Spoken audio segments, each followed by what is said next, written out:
In 2024, a crowd gathered inside a museum hangar in Ohio, not for a ceremony, not for a new aircraft, to watch something being moved, a machine built in the 1960s, Mach 3.1, above 70,000 feet, fast enough that nothing in the Soviet arsenal could touch it. And yet, it never flew a single combat mission. America built the fastest bomber ever made.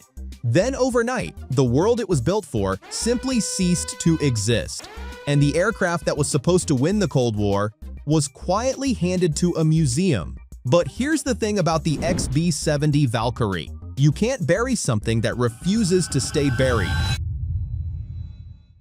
Before we get into what exactly happened that morning, I have a quick question for you. Do you think canceling the Valkyrie was the biggest mistake in aviation history? Or was the B-52 always the better choice anyway?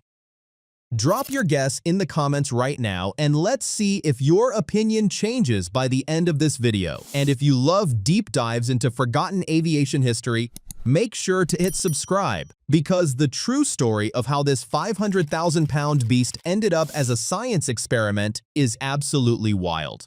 Let's get into it. To understand why a crowd stood speechless in an Ohio hangar in 2024, you have to go back to 1955. The Cold War wasn't just a political standoff. It was an arms race with no finish line. Both sides were building faster, higher, deadlier, and America needed an answer to a very specific question. If nuclear war starts tonight, how do we deliver the bomb? The B-52 was already flying. But military planners weren't satisfied. The Soviets were developing interceptors, better radar, better missiles. The B-52 was good, but good wasn't going to be enough. So, North American Aviation got the call. Build something the Soviets simply cannot stop. And what they built was unlike anything that had ever left the ground. The XB-70 Valkyrie 6 engines, each one producing 30,000 pounds of thrust. All six together, 180,000 pounds of raw power, pushing a machine that weighed over 534,000 pounds off the runway and into the stratosphere. Now think about that for a second. 534,700 pounds. That's not a bomber. That's a building that learned to fly. And it didn't just fly. It flew at Mach 3.1. That's 2,056 miles per hour. At 73,000 feet. Higher than almost any Soviet interceptor could reach, faster than almost any missile of that era could track. The logic was simple and brutal. If you can't be caught, you can't be killed. But here's where the XB-70 stopped being just a fast aircraft. The engineers at North American didn't just build a bigger, faster bomber. They invented an entirely new way of flying. At those speeds, Mach 3 and above, the shockwave your aircraft creates becomes a physical force. Most aircraft fight that shockwave. The XB-70 used it. The wingtips hinged, drooping down up to 65 degrees at cruise speed. This trapped the shockwave underneath the wing. Riding it, using it as a platform. They called it compression lift. And what it meant in plain terms was this. The faster the Valkyrie flew, the more the laws of physics worked in its favor. Not against it, for it. No aircraft before had turned its own shockwave into a weapon of efficiency, and the numbers backed it up. Service ceiling, 77,350 feet. Higher than Concorde ever flew. Faster than Concorde ever flew. Built a full decade before Concorde even entered service, the aircraft that would eventually become the symbol of supersonic passenger travel was already being lapped by a bomber that flew in 1964. Let that sit for a moment. America had done it. A nuclear strike platform that could penetrate Soviet airspace at 3 times the speed of sound and be gone before enemy radar operators finished their first cup of coffee. On paper, nothing could stop it.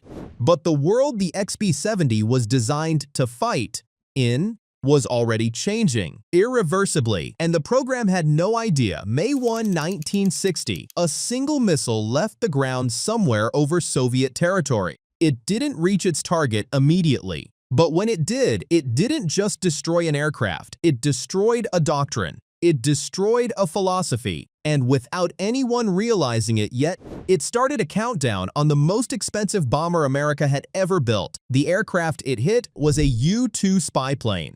The pilot was Francis Gary Powers. The missile was a Soviet SA-2, and what it destroyed wasn't just an aircraft, it was an assumption, one that the entire XB-70 program was quietly built on. That height meant safety, that speed meant survival. One missile, one morning, and that assumption was gone forever. Now here's why that single event matters so much to the XB-70 story. The entire Valkyrie program was built on one assumption: fly high enough, fly fast enough, and nothing can touch you. The U-2 flew at 70,000 feet. The Soviets couldn't reach it until they could, and the XB-70 was designed to fly at 77,000 feet. Faster, higher, even more untouchable. But the SA-2 had just proven something that no speed and no altitude could answer. A missile doesn't get tired. A missile doesn't have a ceiling. A missile just follows the math. And the math was not on the Valkyrie's side. But here's the thing. The Pentagon didn't pull the plug immediately. Programs this large don't die overnight. Too much money, too much pride, too many contracts. So the XB-70 kept moving forward. Engineers kept building. Test schedules kept running. Meanwhile, the strategic reality underneath the entire program was quietly collapsing because it wasn't just the SA-2. ICBMs had entered the conversation, nuclear warheads on rockets, no pilot, no aircraft, no base required. Launch from a silo in Montana, impact in Moscow 30 minutes later. The XB-70 suddenly had to justify its entire existence against a weapon that made manned bombers look complicated, expensive, and unnecessary. It couldn't. And while the strategic ground shifted underneath it, the bills kept arriving. The exotic materials alone, stainless steel honeycomb structures, titanium components, heat-resistant systems built to survive sustained Mach 3 friction were consuming money at a rate that made military leadership visibly uncomfortable. For an aircraft that no longer had a clear mission, national leadership made the call ICBMs were the future. Manned bombers at this scale, this cost, this complexity were not. The XB-70 bomber program was canceled. Now think about what that meant for the people who built it. Years of work, thousands of engineers. A machine that genuinely pushed the boundaries of what human beings had ever built. Shut down, not because it didn't work, but because the world had changed faster than the program could keep up. Only 2 airframes had been completed, AV-1 and AV-2. They weren't going to war. They weren't going into production. They were going to be used for research flights. A nuclear bomber reduced to a science experiment. And even that wouldn't last long, because on June 8, 1966, the program's already fragile story was about to get a lot darker. June 8, 1966, clear skies, Mojave Desert. Perfect flying weather. AV-2 was in the air for a formation shoot. General Electric had arranged it, 5 of their engine-powered aircraft flying together for a promotional photo. Clean airspace, professional crew, a celebration of American engineering at its finest. Nobody filed a flight plan for what actually happened. The F-104N Starfighter was flying close to the Valkyrie's right wingtip. Too close. At some point, for reasons investigators would debate for years, the small, needle-nosed fighter drifted. It caught the Valkyrie's wingtip vortex. Those invisible walls of disturbed air that trail behind any large aircraft moving fast. For a jet that size, flying that close, it was like hitting a wave with a paper boat. The F-104N rolled, went inverted, and sliced directly into the XB-70. The whole thing took seconds. The F-104N disintegrated. Its pilot was Joe Walker, a NASA legend, a man who had flown the X-15 higher than 50 miles. Past the boundary of space itself. One of the most accomplished test pilots alive, gone in seconds. Not in combat. Not on a mission that demanded his life. On a photo shoot, the Valkyrie kept flying for a moment longer as if it didn't know yet, then the tail went. Both vertical stabilizers sheared clean off. The aircraft that had conquered Mach 3 at 73 Zeus and feet couldn't survive a few seconds of contact at low speed. AV-2 entered an uncontrollable flat spin. Co-pilot Carl Cross never made it out. Aircraft commander Al White ejected, but was pulled violently against the capsule door on the way out, severely injured, lucky to be alive. 2 men dead. The second prototype gone, all of it on film. And the footage doesn't look dramatic. That's what makes it haunting. It looks slow, almost peaceful. A massive white aircraft drifting sideways, pieces separating with a kind of terrible patience. The most advanced bomber America had ever built, undone not by a Soviet missile, not by enemy action, but by a single moment of disturbed air over the same desert it had dominated for 2 years. The program was already wounded before that morning. The bomber mission was gone. The budget pressure was crushing. The strategic argument had collapsed, but AV-2's crash didn't just hurt the program. It ended the conversation, whatever remained of the case for continuing. It fell with that aircraft into the desert floor. What was left was AV-1, still airworthy, still flying research missions. But the energy was gone. The purpose was gone. The future was gone between 1964 and 1969. Across both airframes, the XB-70 flew exactly 129 times .129 flights for the most expensive, most advanced bomber America had ever produced. And on February 4, 1969, AV-1 took off one final time. No combat sortie, no deployment order, no enemy airspace penetrated. A quiet ferry flight from Edwards Air Force Base to Wright-Patterson AFB in Ohio. One last time at altitude. One last time with the engines lit and the wingtips drooped and the shockwave riding underneath the wing the way only this aircraft could do it. Then wheels down. Engines off. Museum property. The aircraft that was supposed to define a generation of American air power was retired before it ever went to war. And outside on the ramp, completely unbothered, sat the proof of how badly the timing had failed. And the aircraft it was built to replace, still flying, still scheduled for tomorrow's mission. That aircraft was the Boeing B-52 Stratofortress, first flight 1955. Still operational today, projected to fly until 2050, nearly a century of continuous service. Outliving every program built to replace it. Outliving the careers of everyone who tried. The Valkyrie has been in a museum since 1969. The B-52 has a maintenance schedule for next Tuesday one line. That's the whole story. But that irony, as sharp as it is, isn't even the strangest part. Because what the XB-70 became after its bomber mission died. That's where things get genuinely bizarre. NASA took over the surviving airframe. And the most advanced nuclear strike platform America had ever built became a flying laboratory. Not for weapons, not for war, for science, sonic boom research.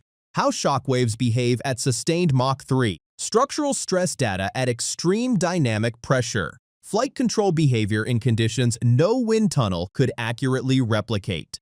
Methodical, unglamorous. A machine designed to end cities, now carefully logging atmospheric data at 70,000 feet. And here is the part that genuinely stops you cold. That research fed forward. The aircraft designed to deliver nuclear weapons contributed data that helped move civilians faster through peaceful skies. There is no clean way to process that irony. It just exists. Enormous and quiet. Now, look at what replaced it, because America didn't just cancel the Valkyrie. America buried its entire philosophy. The B-1 Lancer came next. Low altitude, terrain following, built to disappear into radar clutter. Then the B-2 Spirit. Not fast, not high, just invisible. Then the B-21 Raider, a bomber whose primary weapon is simply not appearing on any screen that matters. Each one a direct answer to the question the XB-70 got wrong. Don't fly high. Don't fly fast. Don't be seen at all. The Valkyrie wasn't just canceled. Its entire way of thinking about air power was dismantled and rebuilt from scratch, and never looked back. The aircraft whose doctrine was completely erased still looks more advanced than most of what replaced it. That's not sentiment. That's not nostalgia. That's just what happens when you walk into that hangar in Ohio and stand underneath it. And in 2024, a lot of people did exactly that. For the first time in 60 years, the world was paying attention again. Most aircraft fade quietly, retired, forgotten. A tail number in a log nobody opens anymore. The XB-70 never learned how to do that because 60 years after its first flight, it was still stopping people cold. September 2024, the Arnold Engineering Development Complex marked the 60th anniversary of the Valkyrie's first flight, not as a history lesson, not as a nostalgia exercise, as a direct acknowledgement that the testing methods and aerodynamic data this program generated still inform how America develops and evaluates aircraft today, 60 years later. Still relevant, still being cited, still mattering. An aircraft that never flew a combat mission is still shaping the aircraft that do. Then the museum made its move, and the internet lost its mind. The National Museum of the U.S. Air Force physically moved the XB-70 out of its display hangar in 2024. A logistical operation. A necessary repositioning. But what nobody anticipated was the reaction. People showed up just to watch it being towed. Not flying, not performing, just moving slowly through a hangar door at walking pace. And they stood there, phones raised, speechless, recording something being pushed on wheels. Because even at 0 miles per hour, even after 55 years on static display, the Valkyrie doesn't look like something that belongs in a museum. It looks like something that arrived from a future that forgot to happen. That delta wing. That impossible fuselage length. 6 engine inlets in a row like an architect lost count and kept going. A new generation seeing it for the first time. Same reaction as the engineers who built it. Pure disbelief. March 2025, the museum released aerial footage. First time the Valkyrie had been filmed from above in decades, the algorithm picked it up millions of views. People tagging friends. Comments from people who had never heard of the XB-70, asking how something this extraordinary had been sitting in Ohio their entire lives without anyone telling them. 60 years of silence. Then, overnight, everywhere. So what do you do with a story like this? A machine built for a war that changed tactics before it could fight. Canceled not because it failed, but because the world moved faster than the program could follow.